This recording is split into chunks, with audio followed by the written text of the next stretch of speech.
Bonsoir à tout le monde, bienvenue à quelques habitués et puis quelques moins habitués, tant mieux qu'on se retrouve un petit peu plus nombreux en direct et puis éventuellement après donc en rediffusion.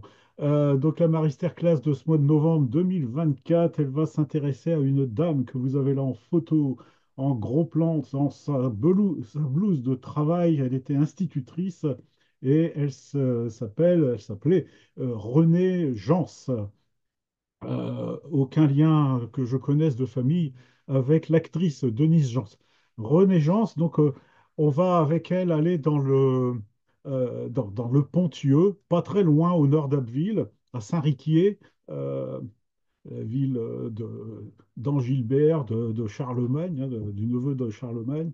Donc Saint-Riquier, euh, où elle n'est pas née, elle est née à Abbeville, Renée Jans. Son père n'est pas non plus né à Abbeville, n'est pas né non plus à Saint-Riquier, mais à Abbeville. Mais tout ça, c'est le hasard des naissances.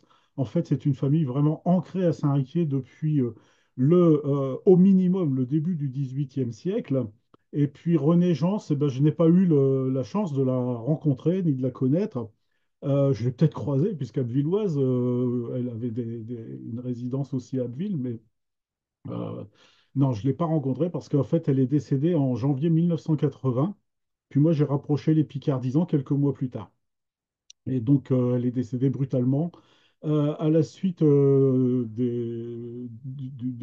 infarctus, d'un problème cardiaque, dans le cadre d'une opération qui faisait suite à une très mauvaise chute qu'elle avait faite à Saint-Riquier, dans le cimetière de Saint-Riquier, où elle se rendait quasi quotidiennement pour visiter ses parents et puis les gens de Saint-Riquier. Je leur parlerai d'ailleurs, c'est pas que anecdotique.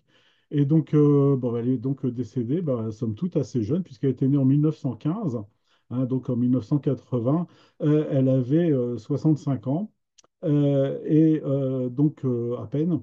Et puis, elle a une grosse notoriété locale parce qu'elle a été conseillère municipale, je vais vous redire un petit peu tout ça à Saint-Riquier, mais surtout parce que la famille Jans, vraiment par les hommes, hein, vraiment toujours les Jans, sont très connus, ont été très actifs dans la vie communale au 19e, au 20e siècle, et ont eu des postes, somme toute, socialement assez importants, pas forcément dans la grande hiérarchie, mais enfin, beaucoup d'occupations qui ont fait que ils sont restés connus et une descendance importante. Si vous allez voir les registres de naissance à Saint-Riquier, des gens, il y en a presque tous les ans qui naissent. Et puis, la charnière, bien sûr, 19-20e. Et puis, Renée Jean, c'est bien elle, elle ne se mariera pas et elle n'a pas d'enfant. Donc, après, il n'y a plus de descendance. Mais aujourd'hui, ou en tout cas, il y a encore 2 3 ans, elle a conservé une grande notoriété auprès des habitants de Saint-Riquier et du canton d'Ailly-le-Haut-Clocher, l'ex-canton, il n'existe plus sous ce nom-là. Mais bon, on va essayer de parler dans l'époque de notre autrice là d'aujourd'hui. Et donc, une notoriété parce que il y avait tous ces élèves qu'elle avait connus à Saint-Riquier, à Ailly-le-Haut-Clocher et puis dans les villages alentours.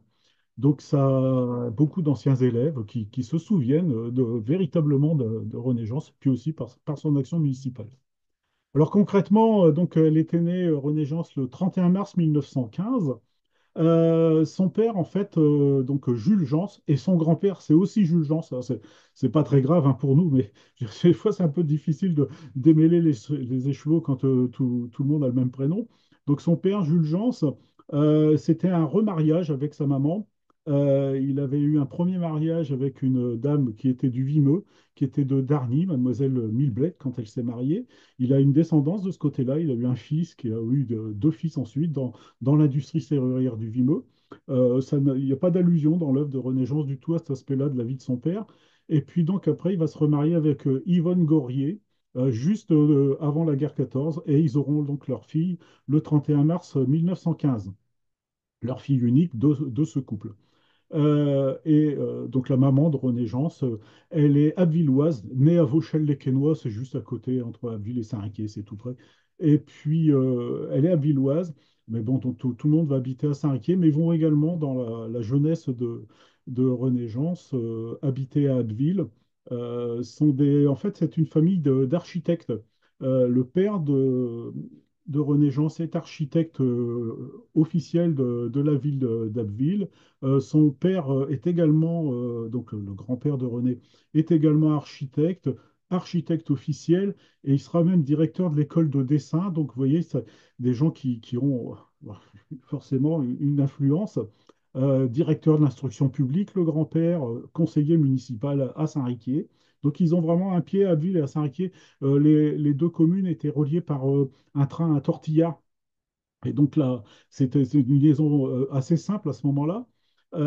Et puis, la vie à Saint-Riquier est importante, hein. C'est un village, mais c'est un village où il y a une abbatiale, où il y a vraiment un fond culturel et cultuel très important. Il y a un de ces beffrois qui sont au patrimoine de l'UNESCO, comme le beffroi d'Abbeville ou celui de Rue, là dans le Ponthieu, ou ceux de Doulan et puis de Lucheux dans l'Amiénois. Donc, c'est des villages qui ont beaucoup, beaucoup d'importance. C'est des centres de gravité, hein. Euh, René Gence, donc, ses ancêtres, je vous en parlais un peu tout à l'heure, donc dans la famille paternelle, les Gence, au fur et à mesure, hein, en remontant le temps, il y en a un qui va être menuisier, l'autre va être charpentier. C'est important, charpentier. Il y a des grosses charpentes à Saint-Riquier. Meunier, donc là aussi quelqu'un d'importance. Écrivain public, voilà, quelqu'un à qui on se réfère. Greffier, employé des gabelles, donc douanier, si vous voulez, donc avant la Révolution. Vous voyez, donc des métiers qui amènent beaucoup de contacts social. Renaissance, donc elle sera institutrice, je vous l'ai dit, mais donc elle sera également, au sortir de la Deuxième Guerre, conseillère municipale en 1947, et puis elle sera adjointe en 1977, jusqu'à son décès en 1980, de manière ininterrompue. Et dans ce cadre de cette activité-là, de conseillère municipale, elle est vraiment sur le plan social, elle s'occupe beaucoup des aînés, avec les repas des aînés, là on va approcher Noël par exemple, des choses comme ça, et puis aussi par rapport aux enfants. Et donc la population déshéritée suite au ravage qu'a fait la Première Guerre mondiale, par exemple aussi. Donc des orphelins, des choses comme ça. Et donc elle est institutrice, mais pas dans son village, donc à l'école primaire, donc à la suite de l'école primaire plutôt, bon, bien sûr, elle va avoir son certificat d'études, elle va aller au collège Jules Ferry à Abbeville, et puis elle va avoir son baccalauréat. Elle va aller donc une fois qu'elle aura passé l'école normale, elle va être en poste dans l'Amiénois, à Quevauvillers, à Pissy et à Amiens même. Et puis ensuite, elle reviendra dans le Ponthieu, à Crécy en Ponthieu. Et elle y sera titularisée là-bas à Crécy en 1940, donc juste à la veille de la guerre, la deuxième. Et puis après, elle sera adjointe à Ailly-le-Haut-Clocher en 1952. Et c'est là qu'elle terminera sa carrière en tant que directrice d'école des filles, hein. Les écoles sont pas mixtes à ce moment-là. Et puis, il y a une population assez importante. Et donc, elle restera là jusqu'en 1974. Donc, elle sera directrice pendant 5 années scolaires. Et elle fait le cours aux petites classes, aux classes qu'on appelle enfantines, hein, donc les maternelles de maintenant, cours préparatoires. C'est essentiellement dans ce domaine-là qu'elle va exercer, notamment à la fin de sa carrière. Et puis, dans ce cadre-là, elle organise des rencontres théâtrales quasi annuelles, parfois deux par an, dans lesquelles il peut y avoir du Picard. À Île-au-Clocher, c'est pas Micheline qui va me démentir, il y a une grosse, puisqu'elle habite à Île-au-Clocher, il y a une grosse tradition depuis au minimum 80 ans de théâtre cantonal autour du chef-lieu de canton, autour de l'école, avec plusieurs responsables qui se sont succédés et généralement les instituteurs ont été actifs, impliqués dans ces représentations, parfois deux ou trois en suivant dans l'année à Haï. Euh, Renée Gence, c'est une dame qui est très curieuse, hein, de nature, une érudite.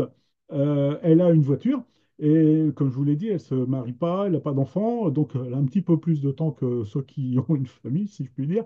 Et donc, elle se promène avec sa voiture. Puis, comme elle a fait beaucoup de postes en milieu rural, hormis Amiens, elle a vraiment une propension pour le patrimoine rural. Alors que ce soit un patrimoine qu'on va dire folklorique avec des traditions, des jeux, par exemple, c'est elle qui va véritablement, peut-être involontairement, mais qui va sauver le jeu de l'assiette. le jeu de l'assiette qui se pratique maintenant dans tout le département de la Somme et bien au-delà. Et c'est elle qui le décrit au tout début des années 1960 dans un travail en fait qui a été publié à Société d'émulation d'Abbeville, c'est ici. Alors, je me suis rendu compte que quand j'ai fait des petits essais, si je mets hauteur de mon visage, c'était pas flou, mais là maintenant ça devient flou, c'est quand même incroyable ce truc-là. J'arrive toujours pas à résoudre le problème. Ça c'est un tiré à part donc du bulletin de la Société d'émulation historique d'Abbeville, dans lequel il y a une description de la manière de jouer au jeu de l'assiette dans le Vimeux proche d'Abbeville, en fin de compte, à Hercourt, Upie, des villages un peu plus au sud d'Abbeville, au début des années 60. Ce sera publié en 1900, ça sera communiqué en 1971, publié en 1972. Et dans ce document, en fait, il y a les règles du jeu de l'assiette telles qu'elles l'observent, avec le vocabulaire picard qui va avec. C'est pour ça que j'insiste un petit peu. Donc, quand on dit qu'au foin baudet, enfin, mettre du beau, enfin, il y a tout un tas d'expressions qui sont liées à la pratique du jeu de l'assiette. Pour ceux qui ne connaissent pas, c'est un jeu de table avec des tables très longues sur lesquelles on pose des assiettes, mais qui ne sont pas des assiettes en porcelaine, qui sont des ronds de bois calibrés maintenant, et que bah, il faut jouer. C'est un petit peu un jeu assez proche dans les règles de la pétanque, par exemple, mais il n'y a pas de cochonnet, et puis ça se joue sur une table avec des assiettes, mais le principe, c'est d'être au plus près du bord de l'assiette, de la table avec les assiettes. Et donc, elle décrit tout ça, et quand ce jeu, au tout début des années 80, va être remis à l'honneur dans le Vimeux, du côté d'Hercourt, B1 en particulier, eh bien, c'est sur ces travaux d'enquête, en fin de compte, de René Jans, publiés, que les animateurs vont se baser, sur lesquels après ils fonderont ce qui est devenu une fédération de sport Picard. Donc c'est ce type de curiosité qu'elle va, Renaissance, accumuler, alors à travers des photographies, de très nombreuses photographies de croix, de maisons, de puits, enfin de tout un tas d'objets du petit patrimoine rural qui font le quotidien des gens et qui est un patrimoine dans les années 50, 60, qui est, quand c'est des bâtiments en torchis, des structures bois, ben, bien entendu, ce sont des choses qui ont moins cours, c'est pas moderne, et donc ça va être comment plus ou moins en décrépitude. Donc elle essaye de sauvegarder tout ça. Elle prend énormément de notes et elle donne quelques communications sur ses travaux, notamment à la Société d'émulation d'Abbeville, dont elle est d'abord membre correspondant et puis ensuite membre titulaire. Et c'est dans cette société qu'elle va rencontrer le président de l'époque, qui est Gaston Vasseur, et Gaston Vasseur va tout de suite apprécier chez René Jans ben, non seulement son érudition et puis sa connaissance du territoire, mais aussi son parler picard. Et quand les picardisans commenceront leur réunion, alors peut-être pas la première réunion, mais aux suivantes, leur réunion à partir de 1967, eh bien, René Jans sera invitée, elle sera la première femme, en fin de compte, à être présente au sein des réunions des picardisans. En viendront d'autres ensuite assez rapidement. Alors, ces communications d'histoire locale à la société d'émulation sont pas toutes publiées. Elles sont parfois simplement mentionnées. Vous en aurez la liste hein, exhaustive. Puis, il y en a une petite dizaine. Il y en a une qui est en ligne sur le beffroi de Saint-Riquier, si vous vous intéressez au beffroi. Il y en a donc différents inventaires à île au clocher, des choses sur l'école, sur la Révolution. Mais à son décès en 1980, je vous l'ai dit, elle n'a pas d'héritier. Et c'est compliqué quand c'est comme ça, parce qu'il faut que les notaires remontent beaucoup de pistes. Il y a un demi-frère, enfin, il y a tout un tas de choses comme ça.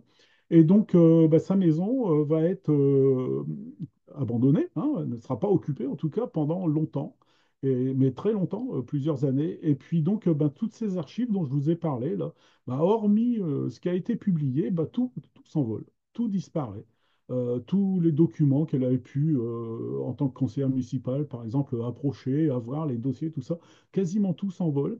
Et ne restera de tout ça que ces textes en picard. Parce qu'elle a eu, entre guillemets, la précaution de les confier à deux picardisans dont je vous ai déjà parlé. Armel de Poilly, qui est originaire de Dargny, mais ça c'est tout à fait le hasard, et puis Eugène Chivot, qui est de Bugny-et-Gamache, mais qui habite Abbeville. Et donc, Eugène Chivot et Armel de Poilly, Armel en premier, Armel de Poilly, est également membre de la société d'émulation. d'Abbeville, et c'est comme ça qu'il connaît Mademoiselle Jans. Tout le monde l'appelle Mademoiselle Jans, hein, René, c'est son prénom, mais elle est vraiment toujours connue sous le prénom, sous le nom, l'appellation de Mademoiselle Jans. Et donc, Mademoiselle Jans donne ses écrits à Armel et puis donc par suite à Eugène Chivot.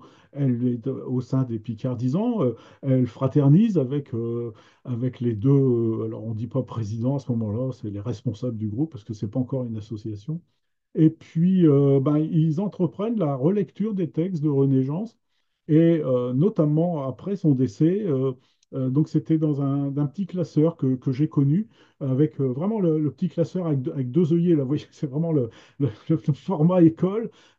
Et puis, ces textes, ben, moi, je m'empresse de les photocopier ben, dans cette période-là, parce que ben, cette dame vient de disparaître. Je ne la connais pas. Alors, vous voyez, là, vous avez une photocopie avec les œillets, on les voit là sur le côté, hein, donc des textes, de manière à ce que cet objet unique disparaisse pas.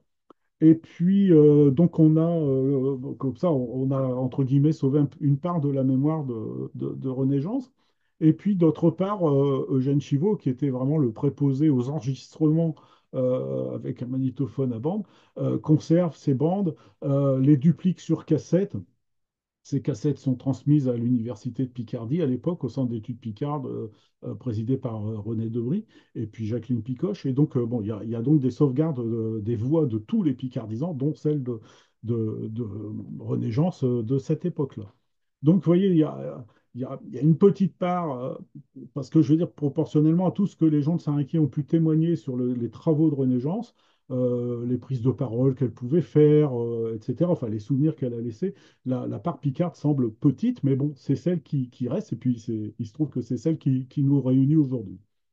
Donc, bah, qu'est-ce qui va se passer par la suite? Bon, quelques textes vont être publiés de ci, de là, dans le bulletin de la Société de linguistique picarde, il y aura un bulletin dans les Clitras, et puis dans Schlancheron, on en publiera quelques-uns. Mais il y a maintenant quelques années, on s'est décidé à rassembler l'ensemble des textes de René Jans dans le bouquin qui a été envoyé aux abonnés en fin de 2017, qui s'appelle Thiaut-Baptiste Dupontu. Donc c'est René Jans et ça s'appelle Thiaut-Baptiste Dupontu. Euh, Pourquoi Thiaut-Baptiste Dupontu? Ben, parce que c'est son pseudonyme. Donc René Jans écrit au masculin. Et ça, c'est quelque chose d'assez rare, peut-être même unique. Euh, Quand elle écrit en picard, tous ses écrits en picard, il n'y a pas d'exception. Ses prises de parole, c'est autre chose, mais c'est spontané. Mais ses écrits en picard qui sont préparés sont signés Thiaut-Baptiste Dupontieu. Donc, petit Baptiste, hein, Dupontieu, c'est un homme. C'est d'autant plus un homme qu'il est marié. Sa femme s'appelle Laïde. Et donc, ben, il vit à Saint-Riquier. Et il raconte un certain nombre de choses. Et tout ce qu'elle va dire, tout ce qu'elle va lire, et tout ce qu'elle va écrire, ça va être écrit au masculin. C'est assez surprenant. Alors, les différents témoignages oraux de ceux qui l'ont connu, ou même écrits par exemple, Maître Maurice Huret, qui était notaire à Ville, que j'ai bien connu, qui a rendu hommage à René Jans, ben, dans la petite plaquette qui rend hommage après son décès à René Jans, il dit dedans qu'elle ne cultivait pas beaucoup sa féminité. Voilà. Alors, on comprend ce qu'on veut derrière, mais enfin voilà, donc c'est son personnage, a une voix était assez costaud, enfin vous avez pu le voir sur la photo, je peux vous la remontrer. Euh, et donc elle était assez costaud, ceci dit souriante, hein, c'est pas le problème, mais avec une voix, vous l'entendrez tout à l'heure, affirmée, une voix d'institutrice aussi, une voix de conseillère municipale qui a de l'expérience et qui ne se laisse peut-être pas marcher sur les pieds par des oppositions ou par des collègues masculins qui prennent trop la parole quand elle a quelque chose à défendre. Euh, donc, cette publication de Thiaut-Baptiste Dupontu on l'a souhaité la plus complète possible parce que bah, les textes sont précieux, ils étaient rares. On y a adjoint les règles du jeu de l'assiette telles qu'elle les décrit dans les années 60, de manière à ce que le vocabulaire du jeu de l'assiette soit aussi, le vocabulaire picard, soit connu. Et puis, donc, ben, quelques éléments épars, dont une communication. Alors, c'est plutôt une lettre. C'est une lettre qu'elle a adressée. Il y avait eu à Saint-Riquier, tout jeune centre culturel, un colloque qui donc s'intéressait au Picard. En 1973, en même temps que je vous parle, j'essaye de chercher la date, mais enfin, je crois que c'est 73. Et donc, ce colloque, de toute manière, on va voir ce texte-là. Elle y prend, elle écoute. Sont là des gens dont je vous ai déjà parlé, Pierre Garnier en particulier, et puis des gens comment, il y a René Debris, enfin tout ça, et qui souhaitent, comment, pas imposer, c'est pas le mot exact, mais enfin qui souhaitent institutionnaliser plutôt la graphie picarde que René Debris a imaginée avec des lettres qui remplacent les signes phonétiques. Et puis, le colloque s'appelle Aspect de la culture picarde. Et à la suite de ce colloque, euh, René Jans, en fait, elle exprime à titre personnel son propre sentiment. Et puis, je vais vous lire ce qu'elle écrit. Vous aurez le document. Je ne suis qu'une modeste institutrice. À la suite de la conférence de Monsieur Pierre Garnier, Monsieur Chivot et moi n'avons pas voulu prolonger un débat qui aurait retardé la clôture de cette journée. Néanmoins, Monsieur le doyen Crépin, ayant suggéré de lui adresser par écrit les réflexions que nous aurions pu faire à ce moment, nous profitons de cette invitation, sans animosité, sans esprit de polémique, donc pour écrire. Monsieur Garnier pose comme principe que l'orthographe picard ne doit pas se rapprocher de l'orthographe française. Dans ce cas, une élite seulement sera capable de lire et de comprendre le picard alors qu'il doit être accessible à tous. Personnellement, je ne suis qu'une modeste institutrice. J'enseigne la lecture aux élèves de cours préparatoires depuis 10 ans. À ce niveau, il est déjà possible de se rendre compte que ces élèves ne seront pas tous intellectuels, mais sauront cependant lire un texte français qui comportera des syllabes courantes et par là même un texte picard écrit avec ces mêmes syllabes. Donc, vous aurez l'intégralité du texte. Et, qui ont le bouquin, vous pourrez le relire. Donc, elle explique simplement en fait qu'une graphie qui reprend les codes du français et qui n'invente pas des signes qui perturbent les lecteurs qui sont, en fin de compte, même déjà dans les années 70, 13, hein, il y a quand même pas 40 ans, sont pas toujours si nombreux que ça, et bien qu'une graphie ne doit pas être rebutante. Et ça, je pense que ça demeure malgré tout une part de l'enseignement transmis par Gaston Vasseur et aussi une part de ce que moi-même, d'autres, continuons à rechercher, c'est-à-dire de faire en sorte que le public le grand public, le amateur de Picard, qui, je le répète, je dis, c'est pas la majorité des gens qui s'intéressent au Picard, loin s'en faut, et qui s'y intéressent pour son écriture, pour son oralité, pour un certain nombre de choses plus ou moins distrayantes, eh bien, ne soit pas ce public exclu par des formes d'écriture qui rebutent, qui mettent les gens à l'écart. Voilà, donc ce travail de René Jans, enfin tous ces travaux sont dans ce bouquin-là. Et puis par ailleurs, j'ai été invité donc un petit peu plus tard, après la parution du bouquin, un an après, à contribuer à la revue Nord. euh, là, j'arrive à voir. Donc à la revue Nord qui s'intéressait aux écrivaines du nord de la France, hein, parmi lesquelles Marguerite de Nord ou Marguerite Yourcenar, enfin, etc. Renée Jans, en tant que picardisante, elle était intéressante à présenter dans ce cadre-là avec les autres écrivaines de langue picarde de la fin du XXe siècle. Et donc, j'ai apporté une contribution dans laquelle je dis un petit peu ce que je vous raconte là, c'est-à-dire que, et ce que je vais vous dire maintenant, c'est que très peu de femmes euh, a fortiori issus de l'enseignement. Mais très peu de femmes prennent la parole en public en Picard dans les années 1960-70. Après 1980, c'est devenu plus courant.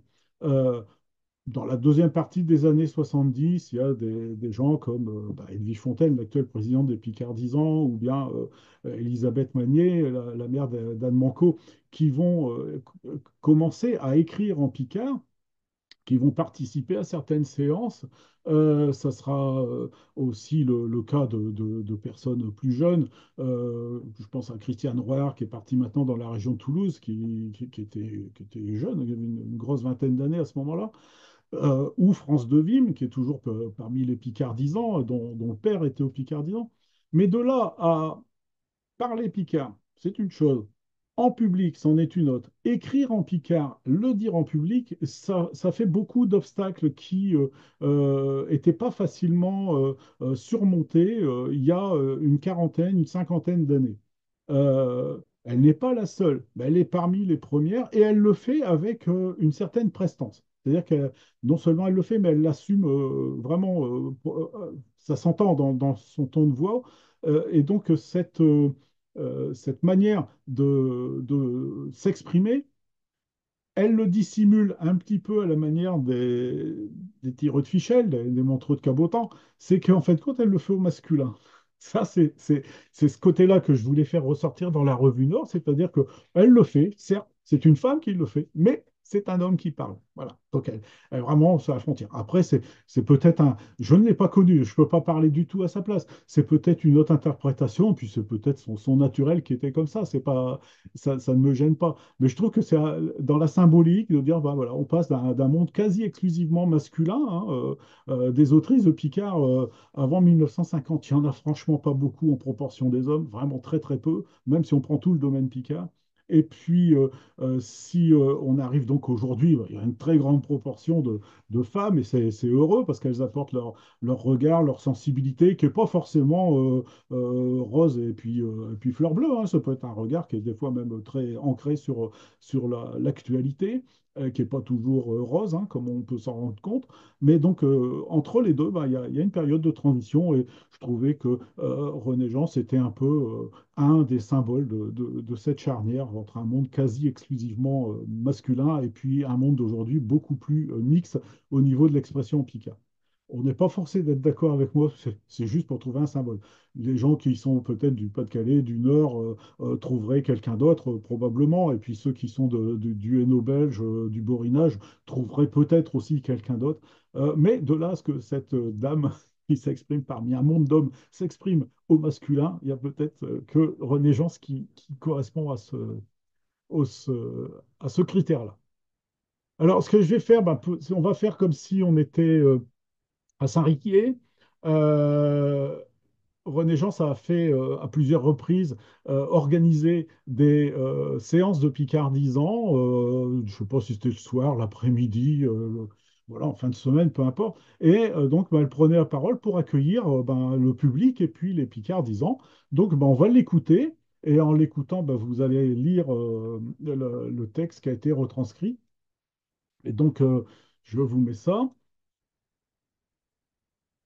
euh, comme ça. Donc là, vous avez le texte. Et je vous ai mis une photo en bas, qui est une photo de 1976, où René Jean est présente ici à côté de la dame qui est debout, là. Voilà. Donc celle qui est debout, j'ai entendu parler de Liliane Gaudry, je ne la connais pas du tout.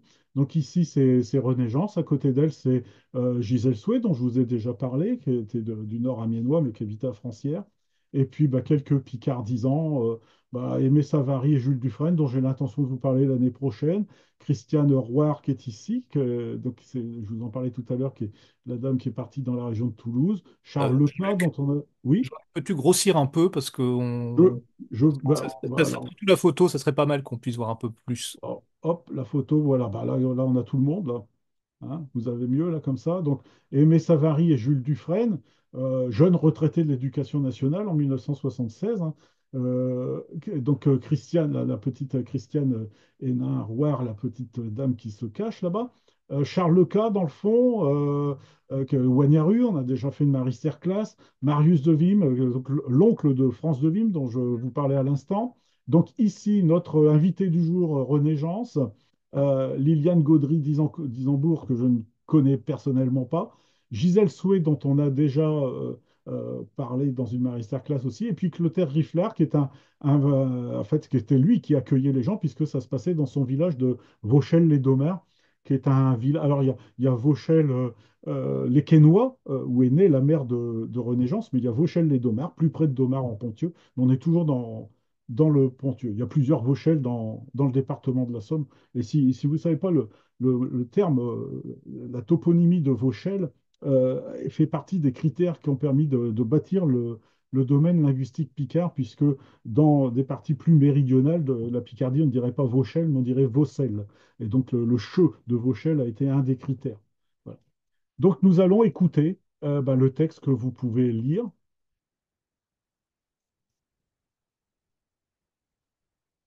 On savait, et depuis que l'on moins à faire tous, Gaston Vasseur, il nous a dit, Spiker, il peut point qu'il meure. Touché deuxième mercredi et chaque mois, on nous trouve ensemble à deuxième étage de mairie d'Asie. Tous les gens qui aiment le Picard, il peut tenir. À nous fait plaisir. Au sortir tous ces amis. Gaston Vasseur, il n'y est plus, mais il a fait battre notre chœur et Picard, et puis les poilots s'arrêter. On va marcher à une douzaine. Et puis à ce heure, il y a non plus de 20 chances qui viennent tâcher séance. Vous allez à goûter chez Picardisans. Il y a d'autres tous les âges, des gens puis des plus vieux. Il y a d'autres tous ces métiers. Mais à l'émi gênant, à l'émi à Vustette qu'on apprêche Picard, c'est avec ceinture. Ils vous feront rire à tenir vos penches à deux mains.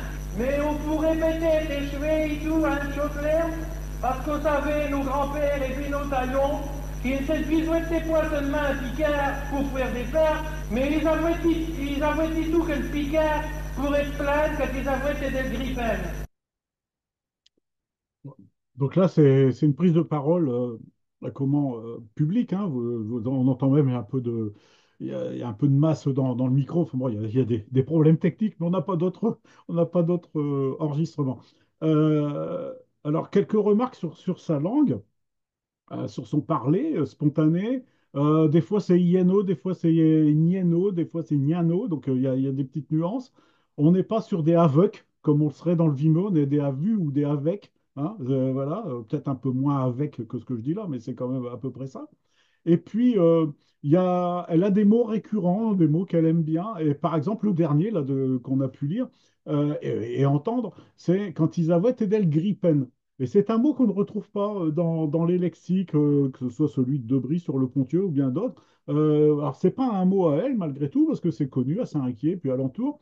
Donc, Alors, j'ai essayé de décomposer le mot pour savoir ce que vraiment on pouvait y comprendre. En picard, se faire des grises, c'est se faire du souci. Alors, del gripen, c'est peut-être avoir de la peine grise, se faire des idées noires, des idées sombres. En tout cas, c'est avoir du malheur. Hein.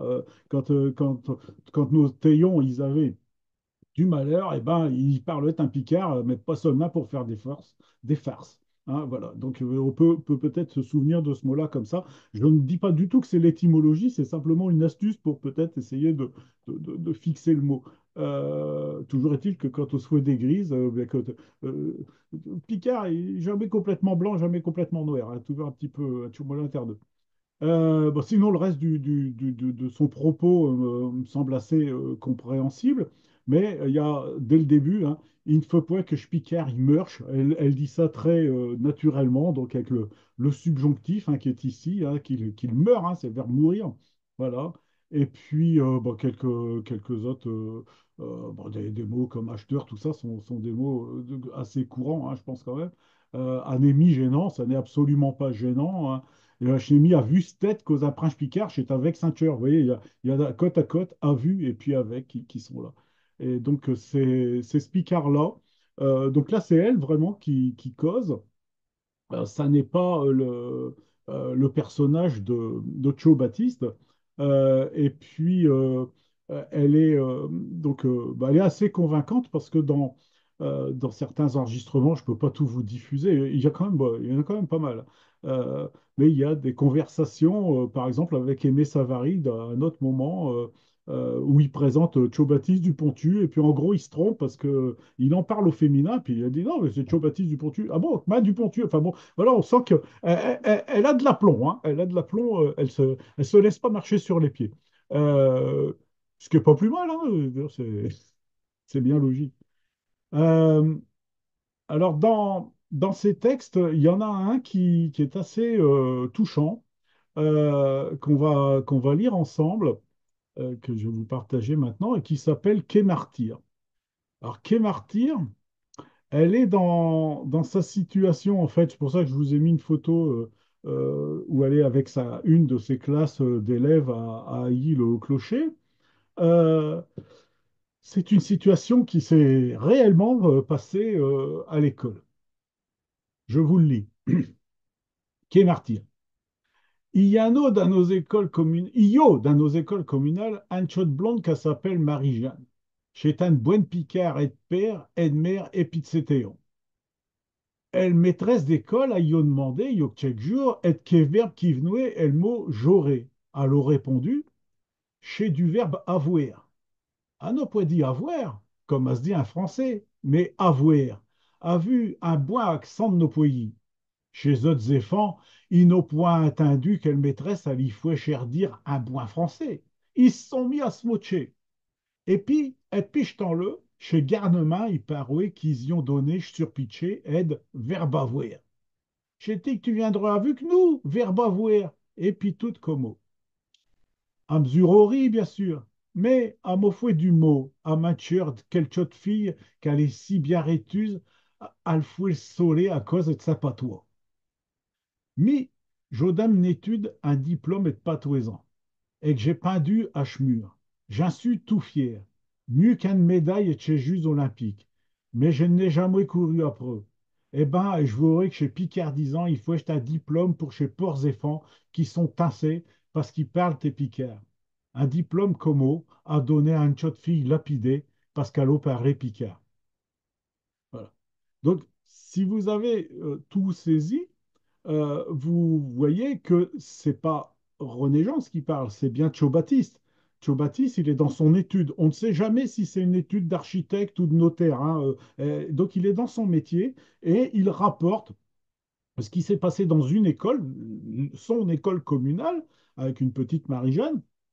Ce n'est pas l'institutrice qui parle directement. Elle fait parler Baptiste. Donc, dans ce texte-là, il y a une ou deux expressions qui ne sont pas courantes du tout, et notamment celle-ci. Le tchot fille qu'elle est si bien rétuse, elle a foué le soleil à cause de saint patois. Donc, elle a fait le soleil, hein, mot à mot, c'est ça, et puis en fait, elle est mise à l'index. Hein, c'est vraiment pas une expression courante hein, du tout, rarement, très rarement lue, en tout cas pour ce qui me concerne. Donc, il y a cette expression-là. Et puis, bon, bah, après, il y a le côté que les enfants qui se moquent. Alors, ça, on a vite fait de trouver un surpitché chez Port-Martyr. Hein. Donc, ils l'appellent verbavouer. Hein, verbavouer, bien sûr, bien sûr. Parce que tous ces enfants-là parlaient et comprenaient le picard, évidemment, quelle que soit l'époque, que ce soit en 1955, en 1965 ou en 1970, je veux dire, tout le monde comprenait le picard. Je suis d'Abbé aussi, hein, tout le monde comprenait, tout le monde parlait pas, mais tout le monde comprenait le Picard. Et puis ben, faisait bien la différence si on disait avoir ou avoir. Hein. Il y a peut-être des choses, on ne faisait pas la différence, puis peut-être des couches chez Maristère aussi ne le faisaient pas. Hein, mais si on disait ouais, sans chepé, je ne suis pas certain que tout le monde savait qu'il parlait Picard. Mais par contre, sur verbe avoir, au moment de conjuguer, surtout si on demande la conjugaison de j'aurais, hein, c'est ça, c'est j'aurais. Voilà. Bon, pour vous montrer un petit peu ce petit euh, clin d'œil en fait à la défense du Picard aussi. Dans l'école, l'institutrice en poste, elle ne peut pas le droit de dire il faut qu'on va autoriser un enfant, une enfant à parler Picard. Elle ne peut pas le dire. Quand elle sera en retraite, elle le pourra, pas forcément à ce moment-là. Et donc, en faisant parler une tierce personne, un Baptiste Dupontu à sa place, bah, ça lui permet voilà, de passer outre les, les préceptes de l'éducation nationale. Alors, un de ses textes les plus connus, les plus appréciés de René Jans, c'est celui qui s'appelle Nokma. Je n'ai pas retrouvé l'enregistrement, malgré la multitude d'enregistrements que j'avais sous la main, je ne l'ai pas retrouvé. Il existe pourtant. C'est un texte du cœur des années 1970 et qui voit de manière très ostensible le monde rural évoluer. Le monde rural des chevaux disparaît, c'est celui des tracteurs qui arrivent avec les moissonneuses. Les chemins de village ben, vont également changer à cette époque-là. Alors, je vais également vous le lire. Après, on retrouvera des textes où elle s'exprime euh, oralement. Peut-être le grossir une fois de plus, si c'est. Ouh là là, c'est limite, hein. Ça va pour vous, Olivier? Un peu plus petit? Ah non, pas plus petit, Non? Jean-Luc. Non, non, non, pas Bon, plus petit, hein. d'accord. Nokma, donc nos chemins, hein, Nokma. Tous les jours à l'air montait, si Tom bistouille un valet, et je m'avais offert un tour sur Magnon. Donc c'est un nom de chemin, c'est tout au nord, enfin en haut de Saint-Riquier, en direction de Milancourt en Ponthieu. Magnon. Chez Ch'tichy qui passe devant nos maisons, je, puis je pince à permis. Donc je pense seul, hein, voilà, à voix basse dans la tête. J'ai le voué couer chic malo avec ses trois voyettes. Anne d'achmitan pourrais-je bider et pizzot d'un côté, puis de l'autre pour chez chez atrinchillage, atrinchillage, du matériel agricole, hein, le matériel en général, mais là agricole. Un caire, baigneux, quéru, puis je restant. Donc un chariot ou bien un tombereau, et puis une charrue pour quéru, et puis je restant. Qui me semble mieux. Hacemo Machi, Ignavue Graman Chobuche, del Minette, et tipo si vieux qu'est-ce qu'ils appellent t'es du mimosa. Donc minette, c'est un mot français, hein, c'est un espèce de petit trèfle, ça ressemble, enfin, c'est des feuilles trifoliores comme ça, tout jaune, des toutes petites boules jaunes. Chez tipo si vieux qu'est-ce qu'ils appellent t'es du mimosa, du trèfle ban puis rose, puis Graman Chote pâquerette, puis Codirouet des papillons gaines. Niavouékouer tout du long des Schrindés, donc le talus. Dans le Vimeux, ça serait Chroyon. Rindé, c'est propre au Ponthieu, à l'Amiénois, Rindé ou Rindy, plus dans l'est du département de la Somme. Des Tranants, du Pipolet, et puis des Bouchers mauves. Chez Ritrel, ils étaient tramouette et le Tchogatlo jusqu'au mi-temps de Chucmin. D'un Schlerb, tout est toué bieux, qu'à saint-toué boin, on n'a prindoué autant à vu que ses yeux qu'à vu que sa nez. Alors, les plantes qu'elle vous donne, là, du tranant, donc ça, c'est du verre tranné, c'est de la renouée persicaire, pour ceux qui connaissent bien. Pipolé, c'est un peu plus connu, ce sont les boutons d'or. Et puis donc la dernière phrase qu'elle donne là, je ne sais pas si vous le connaissez, le dicton. On emprunte un avec sa nez qu'avec ses yeux. C'est ça le dicton habituel, mais là, on emprunte un avec ses yeux qu'avec sa nez. Donc là, c'est beau, on respire, ça sent bon. Mais habituellement, c'est pour Richemont de Fien, hein. Ça, c'est pas du tout sur les mêmes odeurs que le dicton habituel. Là, elle l'a inversé pour rendre un peu le paysage évidemment plus bucolique. Chez Moukamier, puis chez Malo, donc les mouches à miel, hein, les abeilles, et puis les bourdons chez Malo, il venait te dire bonjour à chez Fleur tout un vionnant. Il n'a pas souhaité point de fleurs, hein. Au pouvoir écouter, il touche et sauteux avec le long patarseur. Donc les sauterelles, c'est un terme à elles, hein, qu'on ne retrouve pas ailleurs. Chez Fromion, masculin, picard, hein, les fourmis, quand ils étaient tercrans, ils se mettaient au radeau dessous un plé d'herbe. Aux héroïdiques chez toi tout chucmin qui vivouait, puis qu'il est toi content de vivre. Puis chez les épandons, les épines, les aubépines. Puis chez les épandons, plage un plage, suchrandé, aux essintoués à dipo. Ils étaient tout plein des piailleries de chez Moigneux. Chez Bouzeux, à vue soleil, qu'il était plus ardent qu'acheteur, ils étaient raplatis comme des galettes. Donc les bouseux sont les bousses de vache, hein, les bouseux ou bouseaux.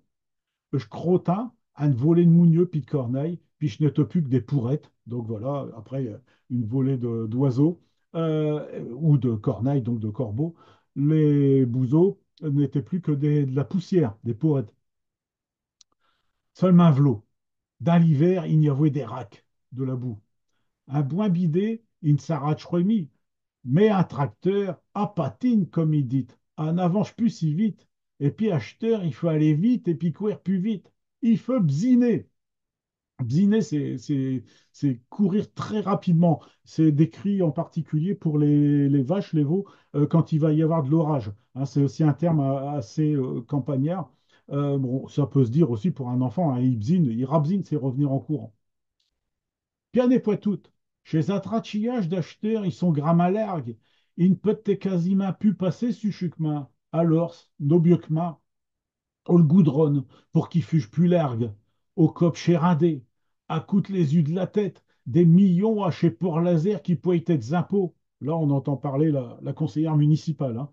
Euh, plus de drac, plus de crottin, plus de bouseux, mais et tout, plus de chot de fleurs, plus de saint-boin, plus de vie. Parouet que chez Moukamier, ils vont se recycler pour apprendre à faire du mier à vuche qui traîneront en passant le langue sur le goudron de Checkma. Como, il n'y aura du mier de goudron, comme il y a des jeux du mier de montagne, du mier de tilleux, ils seront plus hygiéniques, au voiron. D'un opoyer, il y a chucma blanc, puis chucma vert. Au selchel, chucma blanc, chez Ch'tichi qu'il est tout un merlon, en craie.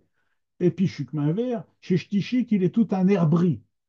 Disait, Ekma qui vont s'appeler acheteurs qui sont tous pareils, d'Ekma d'exploitation ou bien d'Ekmanware. D'Ekmanware est affreux. Voilà, donc bon, je vous ai bien commenté le texte. Je pense, enfin, à moins que vous ayez des questions, mais donc là, on sent. Euh, bon, c'est un texte qui a toujours de l'actualité, hein, pratiquement 50 ans après son écriture, qui a son actualité. C'est un texte, je trouve, moi, assez d'une poésie. Bon, c'est de la prose, bien entendu, mais c'est pas parce que c'est pas rimé que c'est pas poétique. D'une poésie, sens de l'observation, ce qu'elle faisait réellement quand elle dit qu'elle prend Chuckmin Magnon, même quand elle était institutrice, elle marchait beaucoup, et puis elle voyageait, je vous l'ai dit. Mais donc là, quand elle est en retraite, elle fait donc ce voyage vers le cimetière de Saint-Riquier tous les jours. Donc elle descend, elle passe dans les champs, elle observe. On est au printemps, hein, on a les haies, les oiseaux, enfin les odeurs des aubépines, tout ça. Et puis, ben, il y a la réalité qui a vu disparaître les grands portes de ferme, par exemple, avec bah, effectivement l'élargissement du matériel agricole. Donc là où un barou il passe avec un bidet, on ne fait pas passer une moissonneuse-batteuse, quoi. Voilà. Donc on a vu disparaître l'architecture, et je vous ai dit, elle est fille et petite-fille d'architecte. Donc elle est forcément sensible à ça. La maison qu'elle habite, vous l'aurez dans un document, ça, une photo de la maison qu'elle habitait. La maison qu'elle habite, c'est une maison d'architecte. Hein. C'est une très belle maison avec un étage, des pièces mansardées, enfin tout ça, avec une architecture très proche de ce qui faisait, ce qui s'est construit à Abbeville avant la Première Guerre mondiale. Hein. Donc, et puis pour ceux qui connaissent Abbeville, Porte du Bois, voilà, c'est une architecture très proche de ça, qui n'a pas été détruite en 1940, qu'on peut encore voir à Abbeville. Donc elle est forcément euh, sensible à l'architecture. Donc à ces bâtiments qui vont être détruits, et puis là, en l'occurrence, à ces chemins, et ces chemins qu'il faut engoudronner, et donc, ça coûte cher à la collectivité. Et là, je vous l'ai dit, c'est la conseillère municipale qui peut être amenée à s'exprimer sur cet aspect-là des choses. On va avancer un petit peu, oui. Bon, elle a aussi écrit des histoires, on va dire, drôles, comiques, fonction comique. Alors, je suis en train d'essayer de vous mettre ça au mieux au format, voilà. Et là, cette fois-ci, on va l'écouter en même temps qu'on va pouvoir lire le texte. Ça s'appelle Un histoire et de lapin. Elle le dit bien entendu en public. Hein. Histoire de lapin. Dosi à la voix nom qu'il est tout maristère. Et Zouezen Flavie à la voix sienne qu'il écrivait d'un burieux à Deville. Tous les deux, pour passer le temps, ils élevaient des lapins. Oh, chez toi, chez l'eau, qu'à l'héroué chez Pubieux. J'ai un mâle, qu'elle disait Flavie. On pourrait venir y mener vos femelles. Il est bien et vieux, puis gras comme un tchokwéchon. Dosi le lendemain, à le prince femelle et de lapin qu'elle avait mis de côté pour les faire des jambes. Pour une nette sœur, Arbé, si je sais bien une femelle, ouais, chez toi un mâle.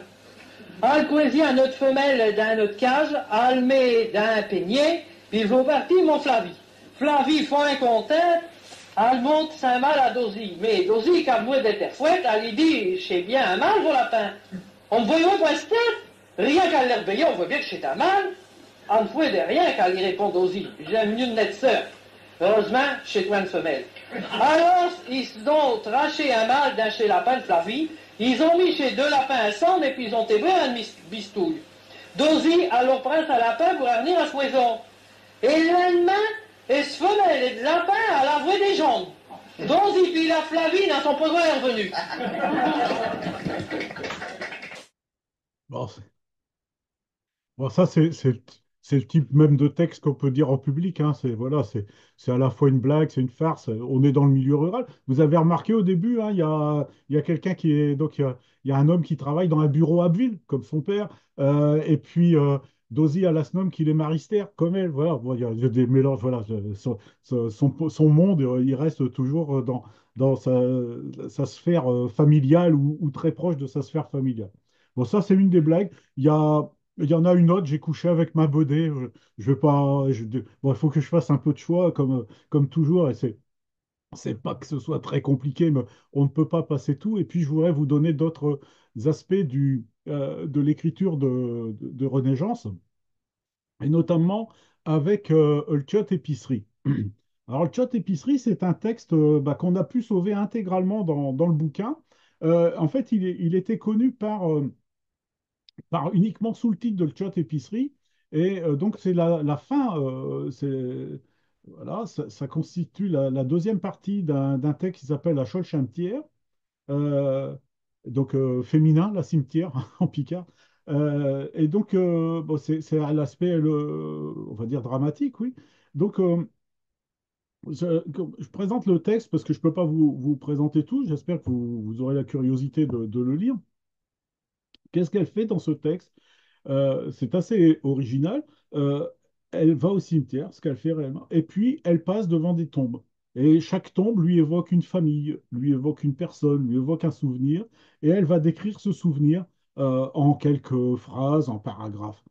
Et puis on avance comme ça, et elle arrive jusqu'à la tombe de Maria Louchard, enfin, les gens dont elle parle sont, enfin, les témoignages assez inquiets sont formels là-dessus, ce sont des gens qui ont réellement existé, hein, qu'elle présente vraiment. Et donc elle arrive sur la tombe de Maria Louchard, et puis bah, on va voir donc ce qui se passe donc dans la chiotte épicerie de Maria Louchard.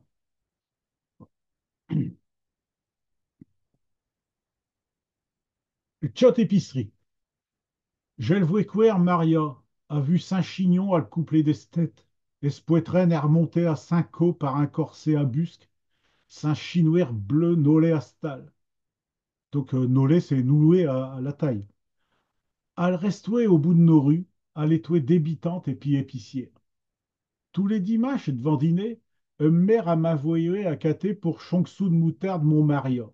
Elle porte des l'épicerie, elle donoué d'un nos rues, à l'étouer un œuf d'un chorindé. D'un chol boutique à terre, chez toi des briques qu'elle avouait rougiche samedi, a vu tchèque cause. Suis-je comptoir, qui me s'en eux pour mi et que j'ai toué chaud, il n'y avait deux molins verts, un grand puis un chaud. J'aurais bien voulu zévir marcher parce que chez Manivelle, il tournouette deux un beau. Chez toi, grand, chez toi pour mort du café, et puis chaud, chez toi pour du poivre. Mort, c'est moudre, hein, bien entendu.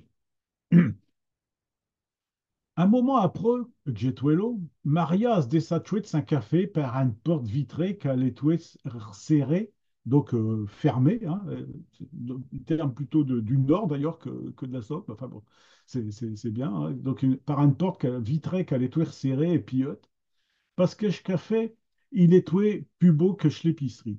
À l'avouer du mot à monter chez Checkmarch un sdé allant, parce qu'elle était un mollet cranqueuse. Cranqueuse, c'est quelqu'un qui a des douleurs articulaires. J'y demandais chonksou de moutarde. Je lui donnais ma verre qu'elle posait sur comptoir. al sortue d'Etsu, un cruche un grès verni del couleur de da. Al alvouech couvert, et chez toi un plot mis dessus un papier blanc. Al prindoué un tuer un beau, al remplichoué ma verre, al passoué saint doué à la tour pour rasiner ce qu'il avait bavé, et puis al chuchoué. Rasiner, donc c'est essuyer, on voit bien, c'est faire table rase pour le coup, donc c'est vraiment essuyer avec son doigt, c'est pas véritablement ratoucher, hein. Ratoucher, c'est le fond d'une assiette ou d'une casserole quand il reste quelque chose à manger. Là, non, c'est pour enlever ce qui déborde, et puis elle chuchouer. Aux dit que j'étais boin comme del crème. Elle mettait un papier blanc sur verre, j'y donne une pièce, et je dis à des, puis je rapasse nos moisons. Un pesange vert sur le table, un queue, j'ai lanché ma douée sous papier. Je l'ai chuché. Chez toi affreux, un langue al pitchoué, un bouc à l'étoile infus.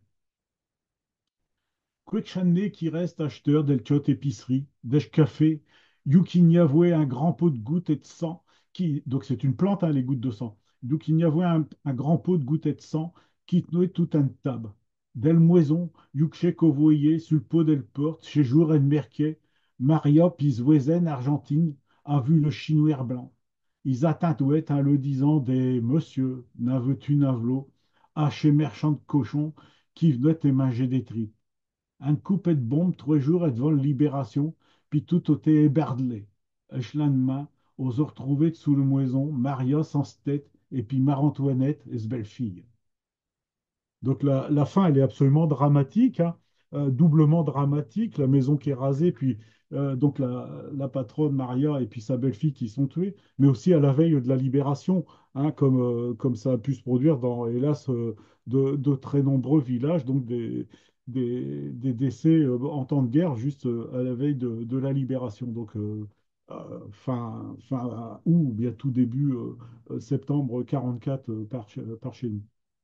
Donc, un texte comme ça, donc, bon, qui est attesté, hein, comment, l'histoire, elle est attestée par les gens qui s'occupent du club cartophile et tout ça de Saint-Riquier, Philippe Bucan, Monsieur Dimpre, tout ça, enfin, qui sont des gens qui connaissent la vie de Saint-Riquier depuis 70-80 ans.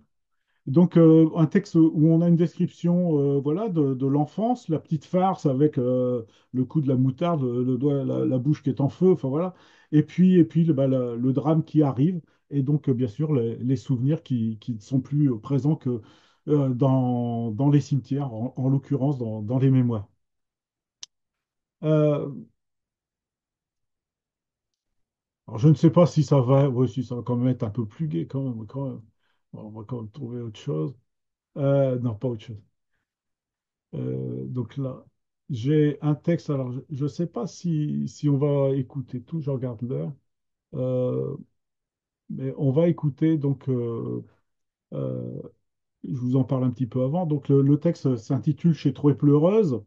Euh, on est toujours à Saint-Riquier. Je ne sais pas si tout le monde a en mémoire que Jeanne d'Arc est passée à Saint-Riquier quand elle était donc prisonnière des Anglais avant d'aller au Crotoy puis d'aller à Rouen, donc dans la fin de son périple dans ce qui s'appelle aujourd'hui la Picardie, en fin de compte, hein, c'est quand même comme ça que c'est passé, un peu l'Artois peut-être. Et donc, Jeanne d'Arc a été enfermée à la ferme de Drugy. Drugy, c'est un tout petit, c'est une ferme à côté de Saint-Riquier, c'est un tout petit hameau, même pas un hameau. Et donc, à côté de cette ferme, il y a encore un passage à gué sur le Scardon, c'est la petite rivière qui est là. Et il y a des sources, il y a plusieurs sources qui sont là. Et il y en a une de ces sources qui s'appelle les Trois Pleureuses et s'attache à cette source une légende. Alors, comme toutes les légendes, et le Ponthieu est une terre de légendes, hein, il y en a quand même pas mal. Et donc, le Ponthieu, donc, il y a des légendes très souvent liées à l'eau. Il y a plus d'eau dans le Ponthieu que dans le Vimeu. En fin de compte, il y a un peu plus de petites rivières. Pas tant que ça, mais il y en a quand même. Et donc, il y a toujours une calèche qui est tombée dans une mare, enfin des choses comme ça. Et donc là, il y a les trois. Il y a une triple source qui vient alimenter le Scardon, le tout jeune Scardon. Et donc, ben, il y a des légendes qui s'attachent à la bataille de Crécy, puisqu'on est dans le Ponthieu. Voilà. Et donc, elle interprète cette légende sur un souvenir, on va dire, moyenâgeux. Voilà. C'est pour en dire trop quand même. sinon on va tout déflorer. Alors le texte, on va l'écouter par René Jans en le lisant. Faut quand même que je partage, ça sera mieux.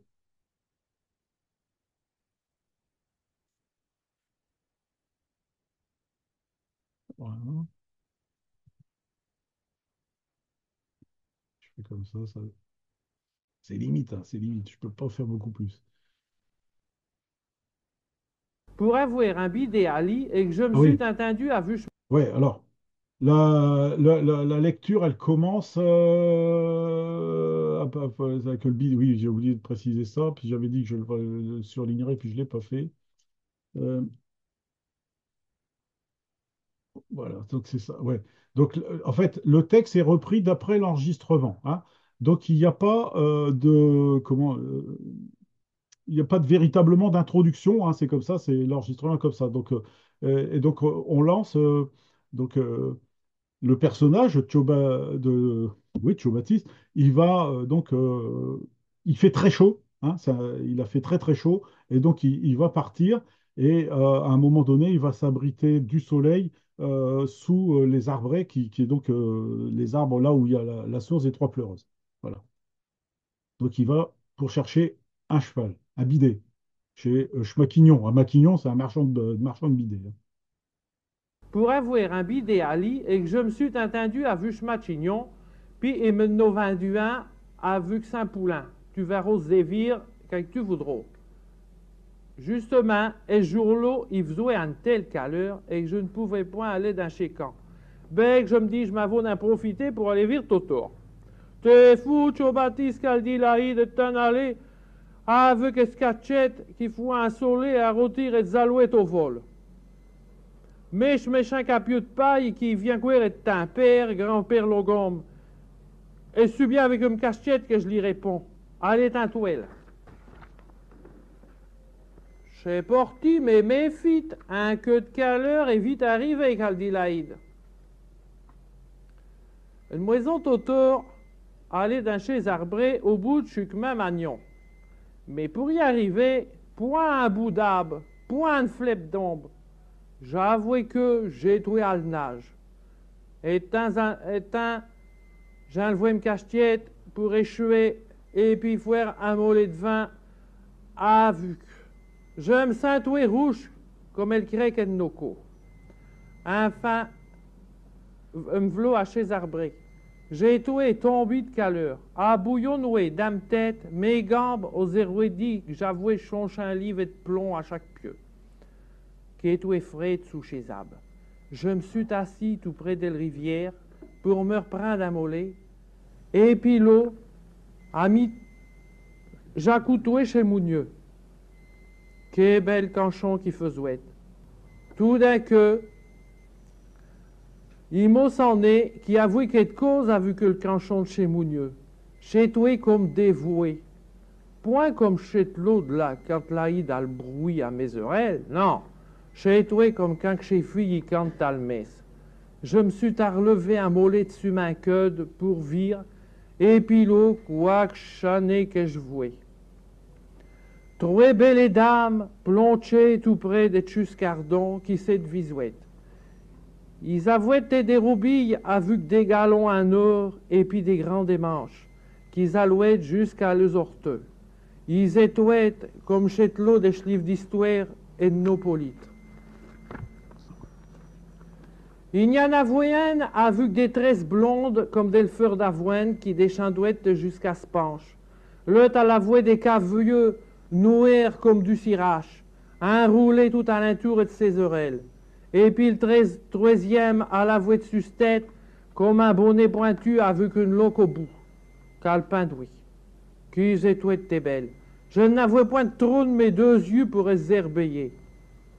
Il s'est visouette, mais je ne comprenais point bien. Il parlait et de ma douze époux, et de messire en guérant, et de pages avec des habits de velours, et de tapisserie, et de métiers, de messagers, de croisades. D'après eux, que j'ai compris, les hommes, ils étaient partis se battre à Jérusalem. Et puis, une coupe d'années, et puis, ils n'avaient point une nouvelle. Mon Dieu, que je me suis dit. Tcho Baptiste, ici, t'avoues écouté, je poste à midi. Tu sais qu'on se bat toujours dans Israël et que chez quelque cause est traché toujours del grippin comme eux. Mais je n'ai mis plus n'en pensé de plus parce qu'il arrivait un bidet noir qu'il était comme si qu'il est royeux trempé dans l'acier Dieu tellement qu'il était à le nage. Et dessus, il y avait un homme avec des habits noirs plein de pourrettes. Il s'est arrêté à trouver pour demi. Chez Belle et Dame, ils se sont rattampés aussi vite. Et puis ils ont dit, mon Dieu, tout à noir, quelle nouvelle à porter. Hélas, noble dame, messire Enguerrand, Geoffroy et Gauthier sont aux mains des Turcs et les ont oxy. Bah, je fais une pause parce que je dois changer la page. Alors, je me rends compte en lisant en même temps que vous, il y a des petites hésitations. Là, des spécialistes comment, de l'oreille n'auraient peut-être pas retranscrit exactement les mêmes choses. J'ai l'impression qu'elle dit trop ou de trop à un moment, enfin, pour petites choses comme ça. On continue. Ça va. Puis là-dessus, quoi que je sais que je voulais, quoi que je sais qu'il est devenu cela, mais je ne le sais point. Je ne voyais plus et que je sais pas, mesdames, qui zouet l'eau, qui brayouet. Chez l'arme, il dégoulinouait tout du chemin, puis plus vite, tout à la turée d'elle. Qui peine qu'ils avouaient. Amer muet jusqu'au fond d'un penche. Et je pense à parmi Baptiste, ou quelque chose, tu ne peux miser lécher comme mot. J'allouais me démucher quand j'entends ce cousin Totor qui me dit, tu n'as fouet des grimaces quand tu dors. Je ne dormis que je lui réponds, voyons, on ne peut miser lécher brir comme mot. Chèche qui me demande, ben chez belles les dames qui sont là, puis je me décarterne, puis quoi que je sais que je vouais à le plage, il n'y avouait trop aisable. Et puis en source, sache pieux que chacun. Chez source, chez trouvé pleureuse. Frame de bouc, Cho Baptiste qui me dit, cousin Totor, pour un fournin à pain d'huile livres. Toyeux un coup de soleil. Viens à nos maisons, j'ai ni à te donner quelque chose pour te remonter à mollet. Tu n'en as besoin. Il n'a jamais voulu m'écouter, mais je sais bien ce que j'ai vu. Puis, chez Pourreau, que le lieu de chez toi pleureuse, elle taillonne à le vouloir. Quand elle a avoué du mot, boire d'èche lieu l'eau. C'est parce que chez l'arme de chez toi, belles dames, muchées dans chez trois arbres, qui brettent et puissent dans l'eau. Bah, alors là, je découvre qu'il reste deux phrases qui n'ont pas été retranscrites. C'est bon. Toujours voilà, il y a toujours des mystères comme ça. Je me demande s'il n'y a pas deux enregistrements. Enfin, en tout cas, cet enregistrement-là, ce dont je suis certain, c'est qu'il a été enregistré au Picard 10 ans, une séance qui se tenait je ne suis jamais allé là-bas, dans une salle de l'office de la mairie d'Abbeville. Et on entend des fois derrière un téléphone qui sonne ou des choses comme ça, c'est dans l'enregistrement. Donc voilà. Alors, vous avez dans le texte tel que je vous le donnerai là, vous aurez le vocabulaire hein, qui est décrit, et puis donc un petit peu la légende, et puis la source la source miraculeuse, donc bah, là, les deux dernières phrases. Donc avec cette eau, il fait partie. Il y avait un curé à Druca, c'est pas loin de Saint-Riquier, Druca.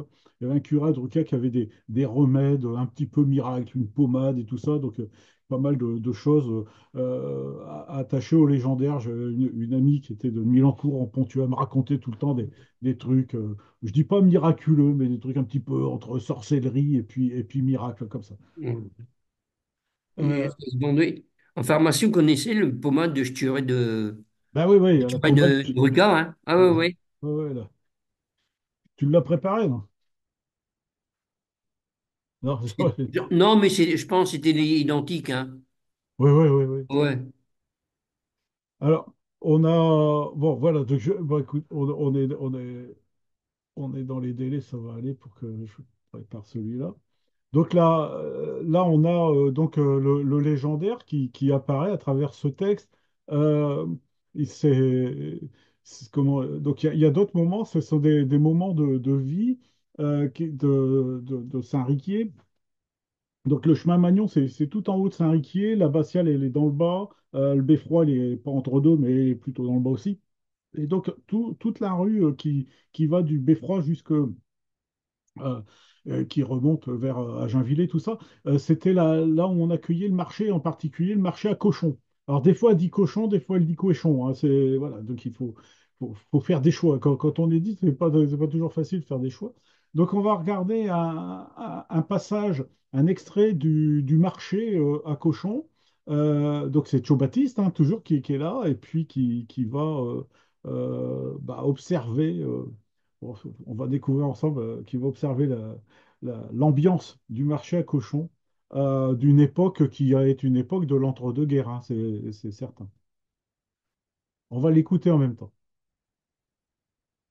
Quand j'ai trouvé Pio et que j'ai commencé à aller à l'école, et je n'ai moins point chez jour et de merché. Des jeux de nos maisons, on entendait le cri de chez cochon, et je roulement de chez voiture, et le voix de chez gens qui se criaient tête que t'es d'autres. J'ai trouvé me tante qu'à me à l'école, il fallait passer d'un chemerquet tout juste quand chez gens, ils décartuaient le cochon. Ils attrapaient par les oreilles, et puis le tcheu, j'ai été échoué par le wignage. Et puis je tranouais parce que on le faisait du mot. Une fois qu'ils étaient été lancés dans le cage, ils poussaient des pioqueries fin content. Ils n'ont jamais que six autres, ils écholouaient à mollet et trop qui ruinouaient tant qu'eux. Je fonce un galibier d'une dizaine d'années des rues Flacon, lit les trois snafouir. Il se lanchouait dans chez cage à vu que chez cochon pour se être plus près. Parce qu'il n'y avait point des dessus à chez cage. Comme chez Zacateux, il pouvait herbeiller. D'un queue de bâton, il n'y en avait qui n'avaient un terre-tout. Ils faisaient des muchés des sous le paille. Il n'y avait point de autos comme acheteurs. Chez Zacateux puis chez Marchand, un roulière noir. Il discutait à grands cris au mi-temps des routes. Il en criait des zot et pire que main chouette. Il divisait autant avec le bro qu'avec le langue. Mi, avec mes petites gambes, j'ai bzinoué jusqu'à l'école et me tente à le suivre derrière pour aller à nos dîner. À le passer devant le boutique des Chrémouleux, il était tout à noir avec des grosses moustaches noires. A vu ses pieds, il faisait tourner el roll et puis quand il frottait chez ses yeux et dessus, il faisait des étincelles pour s'attendre comme un bruit de soie. Arrêtoué, quand quelqu'un, il y apportait des ciseaux bien des coutieux à raguiser ou bien qui venait de nagater.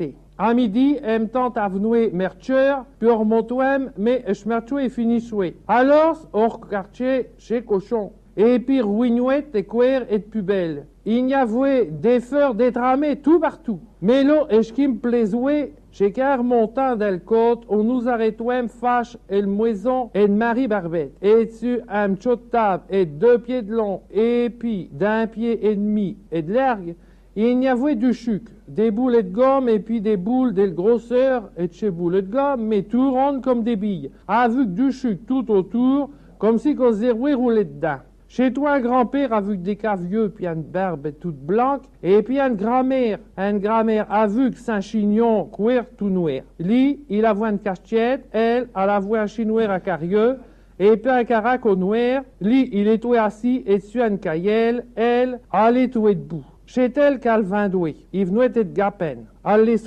elle table, mon mari Barbette. Et ce fille, on l'appelait la pédale. Et me tente à m'accatouer un petit paquet de boules, à vu que ma tueur il se desserrouait et je resterais fin content. J'ai déjà traché des boules comme et je n'ai plus trouvé. Alors, je ne sais pas la recette de cette friandise, là. Donc, bon, il y a une faute de frappe, je vais la corriger. Et puis, bon, il y a cette ambiance-là. Donc, le gamin qui a pas peur, là, puis l'autre gamin qui a peur. Alors, Thio Baptiste, il a peur. Donc, c'est la fille qui doit parler à ce moment-là des cochons. Celui qui a pas peur, il se met dans la cage aux cochons. Bon. Et donc, c'est un marché qui a perduré jusqu'à la Deuxième Guerre, en fin de compte, puisque bah, ça n'a pas repris après. Du fait de tous les bouleversements qu'il a pu y avoir à ce moment-là. C'est un... Comment? Donc, je voulais vous dire, je ne l'ai pas dit tout à l'heure, mais on avait été également accueillis attendez, je vais couper ça. Accueillis à Saint-Riquier par le club Cartophile avec Jacques Dulphy, donc à la sortie de Tcho Baptiste du Pontu. Donc vous aurez ici, si je peux le repartager.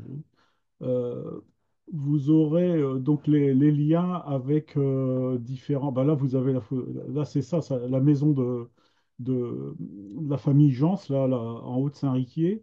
Et puis, bah, vous avez le lien pour voir les conférences, surtout sur celle sur le beffroi. Bon, Thio Baptiste, la revue Nord. Et puis, donc, la soirée hommage, là, dont je vous parle, qui est du 1er juin 2018, qu'on avait pu enregistrer grâce au matériel de l'agence pour le Picard, d'ailleurs. Et puis, dans lequel on a diffusé d'autres textes. Il y a quelques personnes de Saint-Riquier qui sont venues témoigner des souvenirs qu'ils avaient de René Jans. Et puis, donc, ben, vous avez aussi un texte, parce que là, c'est celui-là, Histoire de lapin, donc avec le début où il y a une prise de parole d'Aimé Savary et puis René Jans qui lui répond. Donc en 1978 en public. Les deux enregistrements qu'on a entendus là, qui sont en public, mais sont en séance des Picardisans, c'est plus calme, quoi. Voilà. Donc vous aurez les liens avec toutes ces choses-là pour prolonger un petit peu. Bon, c'est une vidéo qui dure un bon moment, hein. Ça dure pas 1 heure et demie, 1 heure 50, je crois, quelque chose comme ça. Voilà. Euh, donc, vous voyez, bon, le débit il peut vous sembler des fois un petit peu rapide, parce que j'ai coupé, il y avait des blancs, tout ça, j'ai fait des petits montages, mais ceci dit, je n'ai pas fait des gros montages. Elle a un débit quand même assez ferme, René Jans, avec un Picard donc, qui a des sonorités. Alors, il faudrait que les spécialistes des oreilles qui ne sont pas forcément picardes se penchent dessus. Moi, je trouve qu'il y a des fois des liaisons qu'on n'entend pas, que je ne ferai pas. Par exemple, avec les petits là, qui viennent se rajouter à certains moments, quand elle les dit, on avait été surpris qu'il y en ait tant que ça. Il me semble que parfois, il y a des infinitifs en e et non pas en et. Dans le Ponthieu, on attend et. On attend du verbe attendre et. Et en fait, il y a des fois, c'est pas loin du e. Je sais qu'au Boil, il y a des e comme ça. Sur Bernay-en-Ponthieu, il y a des e aussi. Donc, là les isoglosses des linguistes sont des fois un peu trop fermes. Les frontières sont peut-être un peu trop distinctes. Mais bon, euh, l'influence de René Jans, elle n'est pas large en fin de compte, hein. Famille de Saint-Riquier, bon, elle a enseigné effectivement dans l'amiénois, mais dans l'amiénois, il n'y a pas de E du tout dans les infinitifs, c'est plutôt des I dans le premier groupe, quand il y a des choses qui diffèrent du E. Donc en fait, c'est des choses qu'elle possède par transmission, hein. Elle ne les a pas inventées. Il n'y a pas d'influence des Picardisans à ce niveau-là. Alors on avait été dans les textes qu'on a saisis, dans les photocopies là, que je vous montrais. euh, il y avait pas mal de petites notes de correction dont on a tenu compte qui sont d'Armel de Poilly ou plus probablement d'Eugène Chivot. Donc, qui sont eux du Vimeux. Donc, qui ont pu peut-être altérer un petit peu les textes de René Jans, hein, voilà, c'est pas l'auteur qui a relu ses propres textes, hein, c'est deux hommes qui ne sont pas de son coin, euh, qui ont posé une main donc sur le texte. Il y a même des titres qui ont été mis à la main, mais je reconnais l'écriture de Jean Chivot, donc voilà. Bon, bon. On va leur savoir gré d'avoir sauvé ces manuscrits, ces tapuscrits pour certains, de les avoir relus, puis de nous les avoir transmis, d'avoir permis l'édition avec quelqu'un donc du Ponthieu. Il n'y en a pas tant que ça, hein. Il y, il y en a, mais si on nommait Abbeville, le chef-lieu, il n'y a pas tant que ça. Il y a des auteurs de ci, de là, mais qui ont produit une œuvre et puis qui l'ont dit en public. Il y en a eu, bien sûr, hein, mais je veux dire, c'est pas aussi dense que le Vimeux ou que la Miennois, par exemple, hein, ou l'Artois. Voilà. Donc, c'est dans la deuxième partie du XXe siècle, 100 ans. Parce que si après, si on remonte géographiquement, ça va être beaucoup plus compliqué. Voilà. Bon, je pense que je vous ai un petit peu fait découvrir ou redécouvrir René Jans. Euh, je sais que vraiment, j'insiste sur sa notoriété, puis son originalité, et puis le fait qu'elle écrive au masculin. Ça reste je dis pas un mystère, mais enfin, ça reste un- une part de sa personnalité qui semble correspondre comme on disait Maître Huret, sa absence, elle ne cultivait pas beaucoup sa féminité. Voilà. Il y a peut-être un petit peu de ça aussi dans son écriture picarde.